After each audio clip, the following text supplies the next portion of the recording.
Banywanyi ba Hejuru TV turasubiye kubaramutsa no kubaha ikaze muri aya makuru. Hari abasenyeri batanu bahuye n'ibibazo bikomeye cyane mu Burundi. Iyo Eklezia Katolika y'u Burundi igize ico ishikirije ku bibazo vy'igihugu, hari abakunze kwibaza ko irwanya ubutegetsi bwa CNDD FDD. Ubutegetsi nabwo buvuze amajambo mabi kuri Eklezia Katolika, hari abakunze kwibaza ko ariyo ntwaro yonyine vyashikiye. Magorwa n'ivyago vyashikiye abana basenyeri turaza no kubanyuriramwo vyinshi ko atagihe na kimwe Eklezia yanumye mu gihe ubutegetsi bwaba bukoreye nabi abarundi, kandi ko intwaro zitandukanye zigeze guhama imvuga kuri za Eklezia, kandi ko n'imihari y'abarwanyi yabikoze. Mu myaka yo kwikukira Eklezia yarabaye hafi y'abarundi mu rugamba rwo guhabuza iteka ryabo. Musenyeri Michel Nuyaga n'umwepiskopi wa mbere Burundi haravugwa ko yafashije rwose umuganwa Rudoviko Rwagasore. Inyuma yaho y'ukwikukira umugera wo gucanamwo warateye igihugu, urwanko ruvyara ukwicana. Igandagurwa rya Musenyeri Gabriel Gihimbare mu 1964 ntiyigeze ritomorwa neza gushika ubu n'igipfungu. Gutyo rero ababaye musenyeri wa mbere yishwe mu Burundi. Imyaka yakurikiye barimwo amarira menshi mu miryango. Eklezia Katolika mu basenyeri n'abapatiri bagumye rero bamama ariko bagasendwa. Mu ngorane zo mu 1971 Eklezia yarafashije rwose kugira incabwenge zirwiriyemwo abanyamuramvya ntizicwe. Inyuma y'urubanza ruteye isoni rwasomwe muri Nzero 1972 kizaco mu 1972 carahitanye abapatiri benshi. Uwuzwi cane ni Patiri Michel Kayoya. Muri iyo myaka Eklezia yarasohoye amatangazo ataryoheye abaganzi igihugu muri ico gihe. Mu myaka ya za 80 Eklezia Katolika yaragize ikibazo gikomeye n'ubutegetsi bwa Perezida Jean Baptiste Bagaza. Bwabaye ubwa mbere haba intwaro mu Burundi yubahuka kugara amasengero. Abapatiri n'ababikira b'abazungu barirukanwa. Eklezia iranyagwa amashuri n'amavuriro vyayo, abapadiri barafungwa. Abarundi benshi rero baribuka n'ijambo ry'ubutwari rya Musenyeri Evariste Ngoyagoye, yari umwepiskopi Bubanza akaba n'umukuru w'inama nkuru y'abepiskopi Burundi muri ico gihe. Perezida Bagaza yahavuye atembagazwa mu 1987. Imiganire ya Eklezia na leta irasubira kuba iyisanzwe. Imyaka ya 90 ntiyari yoroshe na gato. Abarundi bari batanguye kwerekana inyota y'umwidegemvyo na demokarasi. Niho rero haboneka umusenyeri mushasha yitwa Simoni Ntamwana, aza yuzuye ijambo ry'ubutungane n'umwidegemvyo. Yabonetse nk'umuhanuzi mushasha arungikiwe abarundi nk'uko biboneka mu gitabo ciwe Laissez partir mon peuple.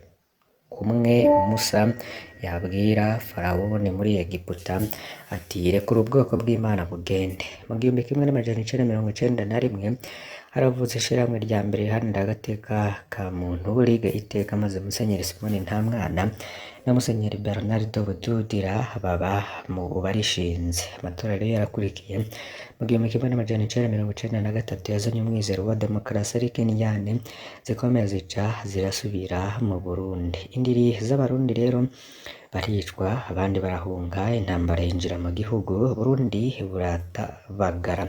Muri iyo myaka Eklezia yagerageje kuja hagati y'impande za politiki zapfa ubutegetsi, yafasha mu biganiro bitandukanye. Ngaho rero Musenyeri Ntamwana na Bududira barafashije cane. Ikiguzi cabaye kinini kubera ari kenshi abasenyeri batatahurwa muri iyo myaka, basanga harabaye n'uruhande rw'abahanganye rudatahura umusenyeri. Ni benshi rero bahaswe kwicwa muri iyo myaka itoroshe. Muri ico Musenyeri mukuru Yohakimu Ruhona yagandaguwe muri Nyakanga 1996 abaye umusenyeri wa kabiri yishwe mu Burundi. Mu mwaka ukurikira ibara ryaraguye mu iseminari ntoya y'Ibuta muri Ndamukiza 1997. Abanyeshuri baricwa n'abaroberi ba CNDD FDD babahoye ko banze kwigabura mu mwoko. Imyaka ya 2000 nayo yazanye icizere n'amahoro. Mu ntango intambara zari zikomeye, ariko zikaba zifatanye n'ibiganiro. Eklezia yagomanye umurongo wo kumvikanisha ubutegetsi n'imihari y'abagwanyi. Naho nyene igikorwa c'abasenyeri cari coroshe kubera uruhande rwose rw'abarwana rwaba rwifuza ko Eklezia irushigikira. Ni muri iyo myaka rero handagandagawe intumwa ya Papa mu Burundi Musenyeri Michael Kurutini, niho rero hanyurujwe Musenyeri Joseph Nduhirubusa hanyuma ararekurwa n'abarobere ba CNDD-FDD. Niho Parapehutu FNL yagabishije Musenyeri Ntamwana ko ategerezwa kuva ku butaka bw'u Burundi mu minsi 30. Nyuma y'intambara Eklezia Gatolika yagumye rero itanga impanuro zijanye no kubungabunga amahoro, zaronswe bigoranye kubahiriza agateka ka zina muntu n'ingendo za demokarasi be n'intwari ibereye. Ibyo rero tuvuga ntibyanaryoheye, iyo nyandiko rero ntiyanaryoheye ubutegetsi bwa Perezida Nkurunziza, kuko muri Nyakanga 2014 ibara ryaraguye muri paruwasi ya Kamenge, ababikira 3 n'abataliyanokazi baricwa bakorewe icaha rero cakozwe n'iperereza ry'u Burundi ryatinya ko abo babikira boshira ahabona ibijanye n'imyimenyerezo ya gisirikare yakorwa n'imbonerakure muri Kiribandese, be n'ibijanye n'urudandazwa rw'amagendo rw'imiti n'inzahabu vyakorwa mu bihangange mu butegetsi. Ivyo bintu rero vyagiye kunyukaho Perezida Nkurunziza ashakiye kwihagira ikiringo ca gatatu ku nguvu. Musenyeri Mukuru Simoni Ntamwana nawe ahamagarira abarundi kwanka kubabaja. Kuva ubwo rero Murundi yafashe icivugo kigira kiti sindi umuja. Ku kibazo c'ingwati, umushingamateka Pascal Gikeke abona ko hari ikumira ryoba ririko rirakorwa muri kahise. Harabayeho amakumira y'ubwoko n'intara, arakurikira amakumira afatiye ku migambwe. Iri rero ngo ryoba ari ikumira rishasha rifatiye ku butunzi. Kuduza amahera y'ingwati z'abitoza ngo ryoba ari ikumira rifatiye ku butunzi nk'uko abashingamateka bagiye babisigura. Cegera ca kabiri c'umukuru w'inama nshingamateka Robert Gashatsi nawe yagize ati turavye amikoro y'imigambwe imwe n'iyindi ya hano mu Burundi turashobora kuzosanga dufise umukandida umwe, ndavuga cane cane mu kibanza c'umukuru w'igihugu. Dusanze dufise umwe, ayo matora azoba ari amatora koko? Akongeraho agira ati ko abarundi bafise uburenganzira bwo gutora, ntimwumva ko hashobora kuba ikibazo? Kuduza birumvikana, ariko kuduza ku rugero vyadugijwe ko umenga birarenze. Umushikiranganji Martin Niteretse niwe yari yagiye mu nama nshingamateka gusigura imvo n'imvano ituma iryo bwirizwa rihinduka. Akaba yarasiguriye abafise ayo makenga ko kugira barwanye abaza kwitoza ata muhamagaro bafise, ico bita candidature fantasiste, nico gituma ingwate yahora itangwa yoduga. Umushikiranganji akaba yarasavye ko ingwate yogirwa imiliyoni 100 z'amarundi. Iryo bwirizwa rikaba yemejwe n'inama nshingamateka ejo hahise itariki ya 9 Ndamukiza 2024. Nayo ingwate rero zizotangwa zikaba zarashizweko uku gukurikira. Abifuza guhiganirwa mu kibanza c'umukuru w'igihugu bakaba bazotanga ingwate miliyoni 100 z'amarundi. Mu bibanza vy'abashingamateka n'abakenguzamateka bazotanga ingwate z'imiliyoni 2, nayo abazitoza mu bibanza vya jenama abamakomine bazokwatiriza ibihumbi 200 vy'amarundi. Aho mwomenya ko n'ikiringo co kwiyamamaza cari cakuye ku indwi 3 kigashirwa ku ndwi 2. Inama nshingamateka yemeje ko coguma ku ndwi 3 nyene. CNL yo ivuga ko babazwa nuko ivyo yateriye bitafatiwe ko Agathon Rwasa yari ahibereye, ndetse ariko ararabana n'umushikiranganji vyajejwe harimwo intwari hagati y'ubusangi n'umutekano mu minsi iheze yoba yaramwatse umugambwe.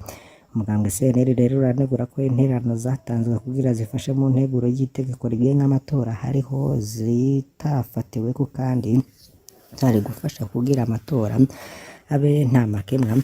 Tahanse Manirambona avugira uwo mugambwe agafatira ku mafaranga y'ingwate aho bari basavye ko hagabanurwa kuko ari menshi nari ryahariye ubukene mu gihugu. Tahanse Manirambona agasaba berwa n'amatora gukora ibishoboka vyose kugira abe amatora adakumira. Uyu munyepolitike agasaba kandi n'abarundi bose gukurikiranira hafi ingene itegurwa ry'amatora n'amatora ubwayo bizoba biriko biragenda kugira bitorere indongozi atawandya wangura.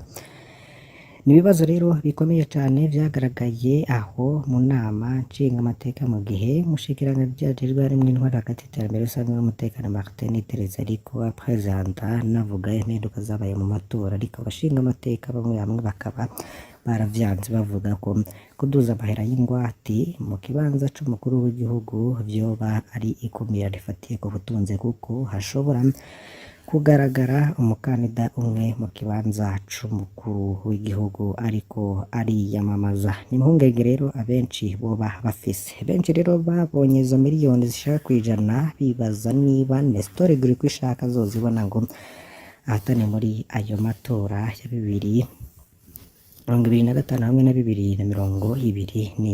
Ni ibibazo rero bikomeye cane tuzasubira no kugaruka ko, tubibutse ko rero ingwati bazokwitoza n'ikiringo co kwiyamamaza biri mu vyahindutse mu nteguro nshasha y'ibwirizwa rigenga amatora. Ingwate rero ku bakandida bazokwitoza mu kibazo c'umukuru w'igihugu twabwiye yavuye ku miliyoni 30 ija ku miliyoni 100. Ingwate ku bazokwitoza mu bibanza vy'abashinga amateka n'abakenguza amateka ingana n'imiliyoni 2, n'abazokwitoza mu kibanza c'abajenama b'amakomine bakazotanga ingwate y'ibihumbi 200. Ingwate rero ngo yadugijwe mu ntumbero yo kugabanya utunenge twibonekeje mu matora yahise, aho hari abaza kwitoza bariko barafina. Abanyamigambwe rero bagasabwa gushigikira uwo bashaka ko abaserukira, kuko ngo naco cerekana ko ashigikiwe. Ikiringo co kwiyamamaza naco nyene cavuye ku ndwi 3 kija kuri 2, ariko abashinga amateka bakaba baravyanze. Amatora nayo ubu akazotangura isaha 12 z'agatondo rangiye isaha 9 z'umuhingamo mu ntumbero yo gukinga abidoga ko amatora yagenze nabi kubera guharura kw'ivyayavuyemwo biba vyakozwe amasaha akuze. Muri iyo nteguro nshasha inama mpanuzwajambo ya komine izoba igizwe n'imiburiburi n'abantu 25 batowe mu mazone. Inama nkenguzamateka nayo 13, ni ukuvuga 10 batowe mu ntara 5 zizoba zigize igihugu hamwe na 3 mu bwoko bw'abatwa bazokongerwako. Batowe rero kuba umukuru w'umutumba ntazobibangikanya n'ayandi mabanga nko kuja mu nzego nyobozi z'umugambwe wiwe ku mutumba canke ibindi, kanategerezwa kuzoba ari gusoma no kwandika. Martin Teretse umushikiranganji w'intwaro hagati mu gihugu iterambere rusange n'umutekano akaba yarabishikirije kuri 9 Ndamukiza 2024, aho yari mutumire mu nama nshingamateka aje gusigura imvo n'imvano y'integuro nshasha y'ibyo bwiriza rigenga amatora. Iyo nteguro ikaba yaremejwe ku majwi 98.3% ngo ije kwisunga indinganizo nshasha y'intara, amakomine, imitumba n'amakaritiye bigize igihugu. Ibindi mwomenya kandi bejeje gutangazwa n'ingingo yafashwe mu gisagara ca Bujumbura, abategerezwa kwimuka mu maguru masha. Ubuyobozi bw'igisagara ca Bujumbura burahamagarira abantu baba mu bice vyatewe n'uruzi rwa Kanyosha n'amazi ya Tanganyika muri quartier Kibenge Kambere n'ahandi kuhava maguru masha kugira bakingira umutekano wabo n'amagara yabo. Jimmy Hatungimana arongoye igisagara ca Bujumbura akavuga ko tuzu twa sugumwe twatewe n'ayo mazi bituma bashobora no kwandura indwara zivuye ku isuku rike nka korera. Akamenyesha ko n'ikigo Buha kigiye kugerageza gusanura inkengera z'uruzi rwa Kanyosha, arico gituma bategerezwa kuhava bakagaruka habonetse agahengwe n'ivyo bikorwa vyarangiye. Maramvya naho amazu ashika ku 150 aramaze kubomoka, niyo yaramaze kubomoka yitwa Kinogono zone Maramvya komine Mutimbuzi intara ya Bujumbura, biturutse ku mvura imaze igihe igwa bigatuma ku karere ka Jaga akagoma hateza amazi kubera agaserege kamenera amazi y'imvura mu mihana.